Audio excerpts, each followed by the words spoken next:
अरे मला काय झालंय बा असं गाडीवरून पडलं ना तुम्ही कस काय आता तुम्ही गाडी कुस्ती चालू होती. तुम्हाला मी आता इकडून झाला का तुम्हाला पहिली गाडी दाखवाय तुम्ही गाडीवरून पडले ना अरे मला काय झालंय बा असं? गाडीवरून पडलं मामा त्याच्यामुळे त्याला प्रश्न पडला ना पडलाय का ओळखलाय का? देवा मला काय म्हणायचंय मला काय प्रॉब्लेम झालाय बा मला एवढं डिटेल सांगा थांबा ओळखलाय. तुम्ही एकदम स्लो मध्ये ना काशी एवढं स्लो मध्ये तुमच्या लागेलं नाही काहीच नाही गाडीला काहीच होईल नाही. बस काहीच तुम्हाला लावले सलाईन आम्हाला वाटलं लागलाय तुमची संपली सलाईन लावली. ओके हा? बस परत काही खेकडीदार आहेत ना, खेकडी.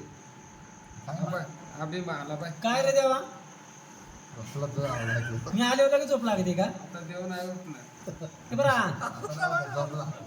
सांगायचं. बरोबर मामा माझी मला बघायला नको. काय प्रॉब्लेम आहे? पहिल्या सामान्यचे हे बरा ए या गाडी या. आज आपला झोपली. हा? म्हणजे मी आलो डायरेक्ट बटन बसले बटन बसले ना आता तर तुमची बोलायचं बरं थांब भेट होतो तुला मी सकाळी 16 तारखेला भेटत त्याला बर्थडे धरून चालू